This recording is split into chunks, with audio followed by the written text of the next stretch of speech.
अस्सलाम वालेकुम my dear student, my name is Zahid Ghulam Rasool and very welcome to my YouTube channel chemistry clinic. Student, आज हम जो topic discuss करने जा रहे हैं वो है the types of formula. Chapter 1 basic concept से हम टॉपिक्स को डिस्कस कर रहे हैं और आज जो टॉपिक हमने चूज किया है वो है एम्पिरिकल और molecular formula. Types of formula हमारे पास दो तरह के हैं। मॉलिक्यूल्स के जो फार्मूलाज होते हैं, कंपाउंड्स के जो फार्मूलाज होते हैं, हम उनको दो तरह से एक्सप्रेस कर सकते हैं। एक सिंपलेस्ट फार्मूला होता है जिसको हम एम्पिरिकल फार्मूला कहते हैं और एक उस कंपाउंड का एक्चुअल फार्मूला होता है जिसको हम मॉलिक्यूलर फार्मूला बोलते हैं। तो सबसे पहले हम डिस्कस करते हैं एम्पिरिकल फार्मूला को कि एम्पिरिकल फार्मूला क्या होता है और इसे हम कैसे फाइंड कर सकते हैं। तो सबसे पहले definition, empirical formula it is the simplest formula that gives the small whole number ratio between the atoms of different elements present in a compound. तो देखिए जी, हमारे पास एक कंपाउंड है। अब वो कंपाउंड डिफरेंट एलिमेंट से मिलकर बना हुआ है और उस एलिमेंट्स के एक से ज्यादा एटम्स भी मौजूद हो सकते हैं। जैसे कि हम यहां पे एग्जांपल को डिस्कस करते हैं जी। हमारे पास एग्जांपल मौजूद है ग्लूकोज की, बड़ी ही फेमस सी एग्जांपल हम डिस्कस करते हैं हर दफा ही ग्लूकोज की। चलिए हम इसी से स्टार्ट करते हैं। देखिए, ग्लूकोज का जो मॉलिक्यूलर फॉर्मूला है वो है C6H12O6। अब स्टूडेंट, इसमें आपने एक चीज गौर से देखनी है कि इसमें नंबर ऑफ एलिमेंट्स कितने हैं। अब देखें जी, इसमें एलिमेंट्स की तादाद कितनी है।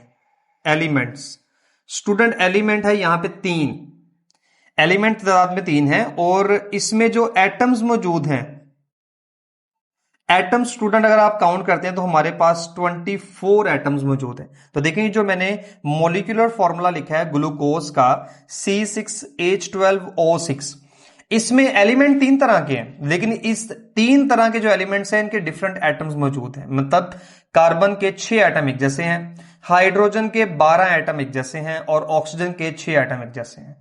कुल मिला के 24 एटम मौजूद हैं, लेकिन एलिमेंट्स हमारे पास 3 है। तो देखिए, उसमें लिखा हुआ है कि एक सिंपलेस्ट फॉर्मूला है that gives the small whole number ratio. ठीक है जी, हमारे पास यहां पे क्या होता है, एक होल नंबर रेशियो आएगी between the atoms of different elements, कि जो डिफरेंट एलिमेंट्स के एटम्स के दरमियान हमने रेशियो फाइंड करनी। अब वो रेशियो हम किस तरह से फाइंड करेंगे। अब देखें, इसमें हमारे पास carbon ratio hydrogen ratio oxygen मौजूद है। अब हम इनकी वैल्यूज लिख लेते हैं जी। 6:12:6। हम इसको सिंप्लीफाई करने जा रहे हैं। तो स्टूडेंट, जब हम इसको सिंप्लीफाई करेंगे तो हमारे पास इसका फाइनल जो वैल्यू आएगी 1:2:1। इसका मतलब है जो हमारे पास एम्पिरिकल फॉर्मूला होगा, एम्पिरिकल फॉर्मूला ऑफ ग्लूकोज, वो हमारे पास होगा CH2O। मींस इसमें एक कार्बन, 2 हाइड्रोजन और 1 ऑक्सीजन का एटम मौजूद है। ये सिंपलेस्ट रेशियो है between the atoms of different elements. इसे हम कहते हैं एम्पिरिकल फार्मूला। अब स्टूडेंट, जरूरी नहीं कि हर एक कंपाउंड का मॉलिक्यूलर और एम्पिरिकल फार्मूला डिफरेंट हो, सेम भी हो सकते हैं हमारे पास। किस तरह से सेम हो सकते हैं, देखिए जी, हम एग्जांपल डिस्कस करते हैं। वाटर की एग्जांपल डिस्कस कर लेते हैं, बड़ी आसान सी कॉमन सी एग्जांपल। वाटर का फॉर्मूला H2O। अब इसमें अगर आप रेशियो देखते हैं, हाइड्रोजन रेशियो ऑक्सीजन 2:1, तो आप देखें ये रेशियो सिंप्लीफाई नहीं हो सकती। ठीक है, ये एज इट इज ही रहेगी रेशियो। इसी तरह अगर हम बात करते हैं कार्बन डाई ऑक्साइड की, बात करते हैं हम। अब कार्बन डाइऑक्साइड में आप देखें हमारे पास जो फॉर्मूला मौजूद है उसका, कार्बन डाइऑक्साइड का CO2। अब इसमें अगर हम रेशियो फाइंड करते हैं तो कार्बन रेशियो ऑक्सीजन 1:2। अब ये रेशियो चेंज नहीं होने वाली स्टूडेंट। ठीक है, इसमें आप देखें कि एम्पिरिकल और मॉलिक्यूलर फॉर्मूला इन कंपाउंड्स का सेम है। तो बहुत सारे कंपाउंड्स हमें ऐसे मिले जिनके एम्पिरिकल और मॉलिक्यूलर फॉर्मूला सेम होंगे, मींस उनमें जो एटॉमिक रेशियो है मजीद सिंप्लीफाई नहीं हो सकती। ठीक है, और कुछ कंपाउंड्स ऐसे होंगे जिसमें हमारे पास सिंपलेस्ट रेशियो आ सकती है। ठीक है, ग्लूकोज के बिल्कुल पैरेलल अगर हम और एग्जांपल डिस्कस करना चाहें स्टूडेंट, तो हम यहां पे एक और कंपाउंड डिस्कस कर सकते हैं, लाइक सक्रोज। सक्रोज की हम बात करते हैं। ठीक है जी, सक्रोज, इसको हम टेबल शुगर बोलते हैं, C12H22 O11। अब आप स्टूडेंट देखें, इसमें हम एटम्स को लिखते हैं carbon ratio hydrogen ratio oxygen. 12 atoms हमारे पास कार्बन के हैं, 22 एटम्स हाइड्रोजन के हैं और 11 एटम ऑक्सीजन के मौजूद हैं। अब देखें स्टूडेंट, ये रेशियो सिंप्लीफाई नहीं हो सकती, तो सक्रोज का, टेबल शुगर का मोलिकुलर और एम्पिरिकल फॉर्मूला क्या होगा स्टूडेंट? सेम रहेगा। चलें अब नेक्स्ट मूव करते हैं, और बहुत ही इंपॉर्टेंट बात, how to find empirical formula of compound. किसी भी कंपाउंड का अगर हम एम्पिरिकल फॉर्मूला फाइंड करना चाहते हैं स्टूडेंट, तो उसका तरीकाकार क्या होगा? देखें जी, बड़ा ही सिंपल सा इसका मेथड है हमारे पास एम्पिरिकल फॉर्मूला फाइंड करने का। जो भी हमारे पास वैल्यूज होंगे, एक तो देखें ना, हमने सिंपल फॉर्मूला लिखा और उसमें हमने सिंपलेस्ट रेशियो निकाली। अब जो चीज हम यहां पर डिस्कस करने लगे हैं वो सिंपलेस्ट रेशियो के मुतालिक बात नहीं है। वो बात हम करेंगे कि अगर हमारे पास डिफरेंट एलिमेंट्स मौजूद हो और उनका डाटा गिवन है, तो हम उसमें से एम्पिरिकल फॉर्मूला कैसे फाइंड करेंगे। मींस हमारे पास जो भी एलिमेंट्स मौजूद होंगे उनके लिए हम कुछ स्टेप्स जो है ना वो फॉलो करेंगे। उसमें सबसे पहले देखें जी, सबसे पहला स्टेप स्टूडेंट देखें, how to find the empirical formula. First हम क्या करेंगे, find the percentage composition of each element. Find the percentage composition of each element. ये जो हम स्टेप्स डिस्कस कर रहे हैं ना स्टूडेंट, यही स्टेप्स असल में इसके न्यूमेरिकल्स में भी हमें हेल्प करेंगे। आप यूं समझते हैं कि जिस तरीके से हमने न्यूमेरिकल सॉल्व करना होता है ना, अब नॉर्मली हम उसका मेथड लिखते नहीं है, हम उसका मेथड जनरली मेमोराइज कर लेते हैं कि हमने इस न्यूमेरिकल को किन स्टेप्स से जो ना वो सॉल्व करना है। अब हम उन स्टेप्स को लिख रहे हैं कि जो भी गिवन डाटा हमारे पास मौजूद होगा, सबसे पहले हम गिवन जितने भी एलिमेंट्स हमारे पास मौजूद होंगे उनकी परसेंटेज कंपोजिशन फाइंड करेंगे कि किस एलिमेंट की कितनी कितनी परसेंटेज मौजूद है। द नेक्स्ट स्टेप स्टूडेंट देखें, हमारे पास परसेंटेज आ गई है। अब याद रखिएगा, जो परसेंटेज हमारे पास मौजूद होगी ना यहां पे, इसको हमने मैस परसेंटेज कंसिडर करना है। ये जो परसेंटेज कंपोजिशन होगी हर एलिमेंट की, याद रखिएगा ये परसेंटेज बाय मैस होगी। मींस जो भी परसेंटेज गिवन होगी ना उसको आपने as a given mass consider करना है। अब नेक्स्ट स्टेप क्या होगा, आपने परसेंटेज फाइंड कर ली हर एलिमेंट की। नेक्स्ट क्या होगा student, find number of gram atoms. Gram atoms का वर्ड भी यूज कर सकते हैं स्टूडेंट, मोल्स का वर्ड भी यूज कर सकते हैं, ठीक है। Find number of gram atoms और number of moles of each element. अब नंबर ऑफ मोल्स हम कैसे फाइंड करते हैं स्टूडेंट, बड़ा ही सिंपल सा तरीकाकार मैं यहां फॉर्मूला मेंशन कर रहा हूं। नंबर ऑफ मोल्स फाइंड करने के लिए जो गिवन मैस होगा, जिसको हम परसेंटेज बाय मैस कह रहे हैं, इसको उस एलिमेंट के मोलर मैस से आप डिवाइड कर देंगे। मींस हमारे पास कार्बन है तो कार्बन का मोलर मैस 12 होगा, ऑक्सीजन है तो ऑक्सीजन का मोलर मैस हमारे पास 16 है। इसी तरह अगर हाइड्रोजन है तो उसका मोलर मास नॉर्मली हम 1 लेते हैं, 1.008 बुक्स पे लिखा होता है। आप 1.008 कंसीडर कर लें, 1 कंसीडर कर लें, इससे फर्क नहीं पड़ेगा। तो पहला स्टेप आपने परसेंटेज कंपोजिशन फाइंड की, दूसरा स्टेप आपने क्या किया है, आपने नंबर ऑफ मोल्स फाइंड कर लिए। फिर स्टूडेंट हमने क्या करना है, find atomic ratio. Atomic ratio, अब देखें एटॉमिक रेशियो हमने कैसे फाइंड करनी है। एटॉमिक रेशियो फाइंड करने के लिए हमें क्या करना पड़ेगा, ये देखें जी, यहां पे अब याद रखिएगा एटॉमिक रेशियो हम कैसे फाइंड करें। Divide number of moles of each element by smallest value. Means आपने एलिमेंट्स के नंबर ऑफ मोल्स फाइंड किए। सपोज करें हमारे पास जो एलिमेंट्स मौजूद थे वो कार्बन, हाइड्रोजन, ऑक्सीजन है, ठीक है। मैं वैसे आपको सपोज एग्जांपल दे रहा हूं। हमारे पास कार्बन के मोल थे 2, हाइड्रोजन के स्टूडेंट हमारे पास मोल थे 1.5 और ऑक्सीजन के मोल्स हमारे पास थे 3। अब देखिए इसमें सबसे छोटी वैल्यू हमारे पास कौन सी है, हाइड्रोजन की वैल्यू सबसे कम है। हम इस छोटी वैल्यू से सबको डिवाइड कर देंगे, हमारे पास एटॉमिक रेशियो आ जाएगी। ठीक है, क्या करना है आपने, जो नंबर ऑफ मोल्स फाइंड किए आपने हर एलिमेंट्स के, अगले स्टेप में आप क्या करेंगे, आप एटॉमिक रेशियो फाइंड करेंगे। एटॉमिक रेशियो फाइंड करने के लिए आपने क्या किया है, हर एक एलिमेंट के नंबर ऑफ मोल्स को सबसे स्मॉलेस्ट वैल्यू से डिवाइड करना है। स्टूडेंट यहां पे ना आपके पास एम्पिरिकल फॉर्मूला आ जाएगा। आप जैसे ही डिवाइड करेंगे हमारे पास एटॉमिक रेशियो में क्या होगा, ये एटॉमिक रेशियो में क्या होगी, ये होगी सिंपलेस्ट रेशियो होगी हमारे पास। मींस आप कह सकते हैं कि हमारे पास एम्पिरिकल फॉर्मूला आ चुका है। देखें जी, अगर फर्ज करें एम्पिरिकल फॉर्मूला फ्रैक्शन में आता है, यानी कि जो एटॉमिक रेशियो है ये फ्रैक्शन में आ जाती है। If atomic ratio between elements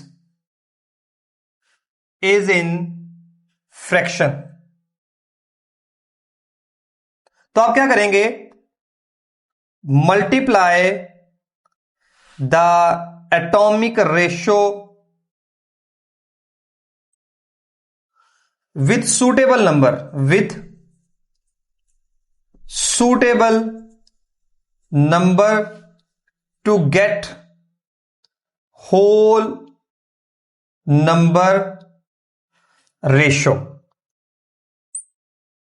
ठीक है जी, मतलब फॉर एग्जांपल हमारे पास जो ना वो कार्बन, हाइड्रोजन और ऑक्सीजन, इनकी रेशियो कुछ ऐसे आ जाती है 1:1.33 और रेशियो 1 आ जाती है। हम कोई भी न्यूमेरिकल सॉल्व कर रहे हैं और उसमें रेशियो कुछ ऐसी आ जाती है।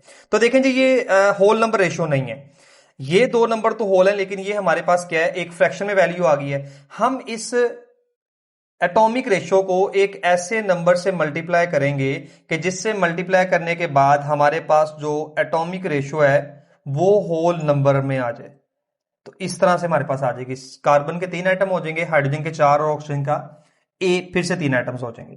तो ये हमारे पास जो है ना वो एम्पिरिकल फॉर्मूला आ जाएगा कंपाउंड्स का। नॉर्मली आप जितनी भी कैलकुलेशंस करेंगे उसमें हमारे पास ना ये स्टेप नंबर 1, स्टेप नंबर 2 और स्टेप नंबर 3, 3 स्टेप्स के बाद हमारे पास ना कंपाउंड का एम्पिरिकल फॉर्मूला आ जाता है। ये जो स्टेप नंबर 4 है ना स्टूडेंट, ये है ऑप्शनल, हर जगह पे अप्लाई नहीं होना, ये ऑप्शनल है।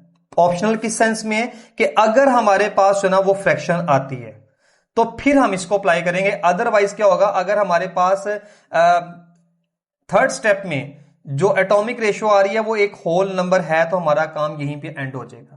अभी हम इसके न्यूमेरिकल प्रॉब्लम्स को जब डिस्कस करेंगे तो हम उसको उसमें इन चीजों को डिस्कस भी करेंगे, किस तरह से हम जो ना वो 3 स्टेप्स में एम्पिरिकल फॉर्मूला हासिल कर लेते हैं। और अगर फर्ज करें कोई फ्रैक्शन आती है तो उस फ्रैक्शन को हम किस तरह से सॉल्व करते हैं। तो एम्पिरिकल फॉर्मूला हमने डिस्कस किया। अब हम क्या करते हैं, मॉलिक्यूलर फॉर्मूला की बात। हम इसी एम्पिरिकल फॉर्मूला को मॉलिक्यूलर फॉर्मूला में चेंज करने की कोशिश करते हैं और बड़ा ही आसान सा काम है। उसमें हमने करना क्या, हमने एक सिंपल फॉर्मूला यूज करना है जिसमें हम एम्पिरिकल और मॉलिक्यूलर फॉर्मूले का एक रिलेशनशिप फाइंड करेंगे और उस रिलेशनशिप के जरिए हम मॉलिक्यूलर फॉर्मूला फाइंड करेंगे। मींस हम एम्पिरिकल फॉर्मूला को मॉलिक्यूलर फॉर्मूला में चेंज करेंगे। मॉलिक्यूलर फॉर्मूला को स्टूडेंट अगर हम देखें तो सबसे पहले डेफिनेशन हम देख लेते हैं। इसकी डेफिनेशन याद होना आपको बहुत जरूरी है, एग्जाम्स के पॉइंट ऑफ व्यू से इंपॉर्टेंट होती है। तो the type of chemical formula which represent the actual number of atoms of different elements present in a compound. Means हम वहीं अपनी एग्जांपल से स्टार्ट करते हैं जी। हमारे पास ग्लूकोज मौजूद है, ग्लूकोज। तो स्टूडेंट देखें ग्लूकोज का जो मॉलिक्यूलर फॉर्मूला है, मॉलिक्यूलर फॉर्मूला उसको हमने बोला C6H12O6। तो देखिए मॉलिक्यूलर फॉर्मूला क्या कर रहा है, इस कंपाउंड में मौजूद हर एलिमेंट के जितने जितने एटम्स मौजूद हैं वो सारे रिप्रेजेंट कर रहे हैं। ये है मॉलिक्यूलर फॉर्मूला। और एम्पिरिकल फॉर्मूला क्या करता है, इन्हीं एलिमेंट्स के जो डिफरेंट एटम्स हैं उनके दरमियान एक सिंपलेस्ट रेशियो रिप्रेजेंट कर देते हैं। तो ये एक सिंपलेस्ट रेशियो बता रहा है आपको और molecular formula actual number of atoms आपको बता रहा है कि इसमें कितने एटम्स होंगे। मींस यहां पे 24 एटम है। अभी हमने सक्रोज का फॉर्मूला लिखा था स्टेबल शुगर का, उसमें हमारे पास 45 एटम्स होते हैं, आप उसे काउंट कर सकते हैं। अच्छा जी, अब देखें हमने फाइंड करना है रिलेशनशिप। मींस अगर हमने एम्पिरिकल फॉर्मूला को मॉलिक्यूलर फॉर्मूला में चेंज करना है तो स्टूडेंट देखें उसका तरीकाकार क्या होगा। उसके लिए हम यहां पे ना एक रिलेशनशिप लिखने लगे, relationship between molecular formula and empirical formula, कि इन दोनों में रिलेशनशिप क्या होगा। स्टूडेंट देखें अगर हम मॉलिक्यूलर फॉर्मूला फाइंड करते हैं तो मोलिकुलर फॉर्मूला फाइंड करने के लिए हमें क्या करना पड़ेगा, हमें एम्पिरिकल फॉर्मूला को एक वैल्यू से मल्टीप्लाई करना पड़ेगा जिसको हम एन कहते हैं। अब एन क्या है स्टूडेंट, एग्जैक्टली एन वो नंबर होगा जिससे हमने मोलिकुलर फॉर्मूला की रेशियो को डिवाइड किया था, वो सिंपलेस्ट रेशियो में कन्वर्ट हुआ था, उसी से हमने इसको मल्टीप्लाई करना है। लेकिन हम कैसे फाइंड कर सकते हैं इसको, चलिए इसके आप तरीकाकार बताते हैं। तो आपने एन की वैल्यू फाइंड करने के लिए क्या करना होगा, आपने जो मोलिकुलर फॉर्मूला मास आपको गिवन होगा, ठीक है, यहां पे MFF का मतलब क्या है, मोलिकुलर फॉर्मूला मास, मैं इसको शॉर्ट कर रहा हूं, आई होप सो कि आप इसको अंडरस्टैंड कर जाएंगे, divided by empirical formula mass. अब स्टूडेंट जब भी आप न्यूमेरिकल सॉल्व कर रहे होंगे ना, और आपसे कहा जाएगा कि किसी भी कंपाउंड का empirical formula empirical formula find करें और उसके बाद उसका मोलिकुलर फॉर्मूला भी फाइंड करना है, तो आपको मोलिकुलर मास लाजमी गिवन होगा। जैसे देखें ग्लूकोज का मोलिकुलर मास 180 है, और देखें हमारे पास एम्पिरिकल फॉर्मूला आ चुका हुआ है। एम्पिरिकल फॉर्मूला का जब हम मास फाइंड करेंगे तो उसमें देखें 12 + 2 + 16 ये हो जाएगा 30। तो आपने क्या करना है, आपने सिंपली मोलिकुलर फॉर्मूला मास को डिवाइड करना है एम्पिरिकल फॉर्मूला मास से, तो हमारे पास जो भी नंबर आएगा उसको हम n बोलेंगे। अब देखिए अगर हमने मोलिकुलर फॉर्मूला फाइंड करना है ग्लूकोज का, तो molecular formula is equal to, empirical formula है जी CH2O, इसे मल्टीप्लाई कर रहे हैं n के साथ, हमारे पास आंसर आ जाएगा C6H12O6। तो स्टूडेंट बाज दफा ऐसे भी होता है, हमारे पास जो भी मोलिकुलर फॉर्मूला मास गिवन होता है उस कंपाउंड का, और हम उसका एम्पिरिकल फॉर्मूला फाइंड करते हैं, तो एम्पिरिकल फॉर्मूले का मास भी सेम आ जाता है। मींस हमें तो मोलिकुलर फॉर्मूले का आइडिया ही नहीं है, हम तो गिवन डाटा से जो हमारे पास परसेंटेज होगी हर एलिमेंट की, उससे हम एम्पिरिकल फॉर्मूला फाइंड करेंगे।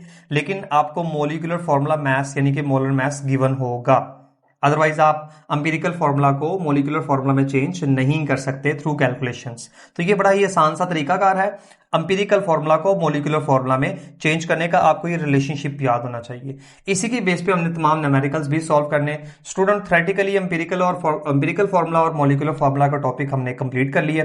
उम्मीद करता हूँ कि आपने इसको अच्छे से अंडरस्टैंड किया होगा।